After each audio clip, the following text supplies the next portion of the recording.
नमस्कार साथियों, मेरा नाम है आर.के. सिंह। संस्कृति पीसीएस यूट्यूब चैनल पे आप सभी का स्वागत है। आज के एपिसोड में हम जिस टॉपिक की चर्चा करने वाले हैं वो है मेलाघाट टाइगर रिजर्व। और ये जो टाइगर रिजर्व है इस समय खास तौर पे चर्चा में है। तो पहले हम जानेंगे कि आखिर इसके चर्चा में होने के पीछे कारण क्या है और फिर इससे जुड़े हुए जो भी महत्वपूर्ण बातें हैं उन पर एक एक करके हम चर्चा करेंगे। चलिए स्टार्ट करते हैं। सबसे पहले हम बात करेंगे आखिर ये जो टाइगर रिजर्व है ये चर्चा में क्यों है। तो देखिए, अगर मेलाघाट टाइगर रिजर्व की बात करें तो ये इस समय विशेष अपने कारणों से चर्चा में है, जिसके पीछे अगर हम बात करें तो हाल ही में बॉम्बे जो नेचुरल जो हिस्ट्री सोसाइटी है उसने इस टाइगर रिजर्व में गंभीर रूप से जो लुप्त प्राय कह सकते हैं कि 15 भारतीय गिद्ध हैं, उन गिद्धों को यहाँ पर छोड़ा है। जो इंडियन वल्चर है उनको इस टाइगर रिजर्व में, यानी कि इसे महाराष्ट्र का जो मेलाघाट टाइगर रिजर्व है यहाँ पर गंभीर रूप से जो लुप्त प्राय 15 जो गिद्ध हैं उनको छोड़ा गया है।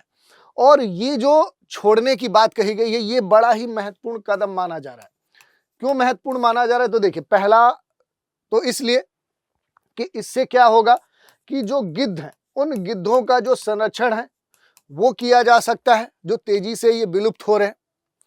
दूसरी बात, अगर हम पारिस्थितिकी संतुलन की बात करें तो उस पारिस्थितिकी संतुलन के दृष्टिकोण से भी ये पहल महत्वपूर्ण हो जाती है।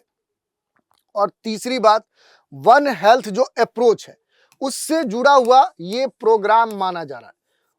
वन हेल्थ जो अप्रोच है उससे जुड़ा हुआ ये प्रोग्राम माना जा रहा है। तो इस कारण से देखेंगे तो ये पहल बड़ा चर्चा में है। और इस कारण से देखें तो जो मेलाघाट टाइगर रिजर्व है ये भी आपके लिए महत्वपूर्ण हो जाता है।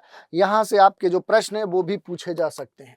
तो थोड़ा सा या मेलघाट जो टाइगर रिजर्व है इसकी अगर हम बात कर लेंगे तो देखिए, ये इसलिए भी चर्चा में है क्योंकि हमने देख लिया कि जो मेलघाट टाइगर रिजर्व है यहाँ पर गिद्धों को छोड़ा गया है और इसकी जो अवस्थिति है वो आपके लिए महत्वपूर्ण हो जाती है। तो अगर अवस्थिति की बात करेंगे कि ये किस राज्य में आपको देखने को मिलेगा, तो देखिए महाराष्ट्र में जाएंगे तो महाराष्ट्र में ही आपको देखने को मिलेगा। मध्य भारत का ये महत्वपूर्ण एक टाइगर रिजर्व है। पर्वत श्रृंखलाओं की बात करेंगे, किन पर्वत श्रृंखलाओं में इसकी अवस्थिति आपको देखने को मिलती है। तो देखिए, यहाँ पर ये जो मेलाघाट या मेलघाट जो टाइगर रिजर्व है इसकी अगर बात करेंगे तो सतपुड़ा जो पर्वतमाला है इसकी दक्षिणी जो शाखा है उसी में इसका विस्तार देखने को मिलता है, जिसे ग्वालीगढ़ पहाड़ी श्रृंखला भी कहते हैं। तो कई बार आपसे पूछ लेता है, या तो सतपुड़ा पर्वत श्रृंखला दे देगा या पर्टिकुलर नाम दे देगा कि ये ग्वालीगढ़ पहाड़ी जो श्रृंखला है वहां पर अवस्थित है।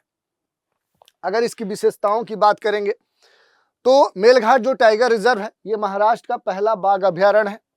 और मेलघाट जो मीनिंग है यानी कि ये घाटी या फिर वादियों का जो संगम है उस रूप में जाना जाता है। और यहाँ पर उबड़ खाबड़ जो भी घाटियां हैं, गहरी जो खाइयां हैं, पठारी जो संरचना है वो आपको एक संयुक्त रूप से एक ही जगह पर देखने को मिलती है। और ये पूरा जो क्षेत्र टाइगर रिजर्व ये इसलिए भी महत्वपूर्ण हो जाता है क्योंकि यहाँ पर अलग अलग तरह के जो वृक्ष प्रजातियां हैं वो आपको देखने को मिलती हैं। खास तौर पे उष्णकटिबंधीय शुष्क जो पर्णपाती वन है, ट्रॉपिकल जो ड्राई डेसिडस जो फॉरेस्ट है वो यहाँ पर देखने को मिलता है। यानी अपेक्षाकृत आप देखेंगे कि जहाँ पर जो एटमॉस्फेयर है या जो वर्षा की मात्रा है वो कम है, लगभग 50 से 70 सेंटीमीटर वर्षा होती है और ट्रॉपिकल रीजन होता है, वहाँ पर अलग अलग इस तरह की इसकी वनस्पतियाँ देखने को मिलती है, जिसमें सागौन है या अन्य जो बहुत आंवला है, बांस है, इस तरह के विभिन्न तरह के जो वृक्ष प्रजातियां वो आपको यहाँ पर देखने को मिलेंगी। और यहाँ पर कुछ महत्वपूर्ण जो नदियां हैं उनका एक तरह से अपवाह क्षेत्र भी माना गया है। जलग्रहण क्षेत्र के तौर पे देखेंगे तो मेलघाट जो टाइगर रिजर्व है ये मूल रूप से ताप्ती नदी तंत्र का ही महत्वपूर्ण भाग माना जाता है, जहाँ पर इसकी कई सारी सहायक नदियां देखने को मिलती हैं, जिनमें खाडू, खपरा, सिपना, गडगा, डोलर, ये सभी क्या है, ताप्ती नदी की महत्वपूर्ण क्या है, ट्रिब्यूटरीज हैं, सहायक नदी हैं।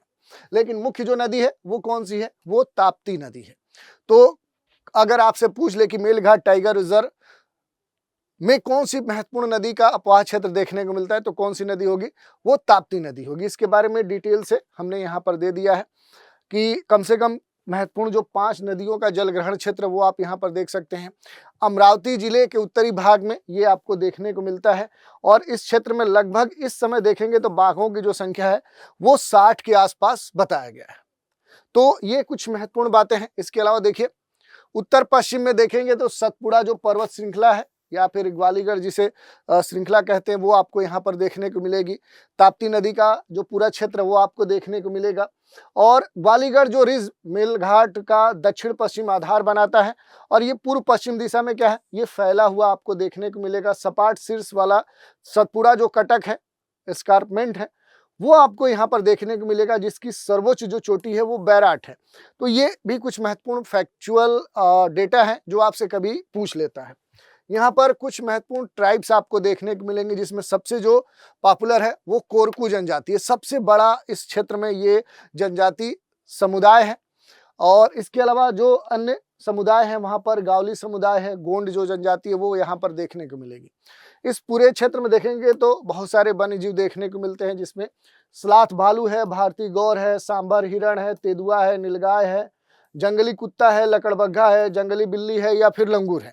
तो ऐसे बहुत सारे जो वन्य जीव हैं वो यहाँ पर देखे जाते हैं। इसके अलावा देखिए बहुत तरह की जो विशेष प्रजातियां वो यहाँ पर देखने को मिलती हैं, जैसे गंभीर रूप से लुप्त प्राय जो वन यानी उल्लू है, फॉरेस्ट जो उल्लू है वो यहाँ पर देखने को मिलता है। मेलाघाट को इसका गढ़ माना जाता है। तो इस क्षेत्र में ये जो लुप्त प्राय वन उल्लू है ये बड़ी मात्रा में, बहुतायत मात्रा में देखने को मिलता है। और ये जो प्रजाति है उल्लुओं की केवल भारत में ही पाई जाती है, तो विशेष इसके क्षेत्र के तौर पे जाना जाता है। और गिद्धों का जो संरक्षण किया जा रहा है ये बड़ा ही महत्वपूर्ण है, क्योंकि आप जानते हैं कि डाइक्लोफेनाक जो दवा है उस कारण से गिद्धों की संख्या भारत में बड़ी तेजी से गिरी है, क्योंकि ये जो दवा है ये पशुओं को दी जाती थी, खासतौर पे उनसे दूध निकालने के लिए या उनसे जो भी दवा हो सकती है उसके संदर्भ में। और मृत पशु जब होते थे तो कहीं न कहीं उनके मीट खाने से ये जो इन्फेक्शन है ये इन गिद्धों में होता था, जिस कारण से तेजी से इनकी संख्या घटी है।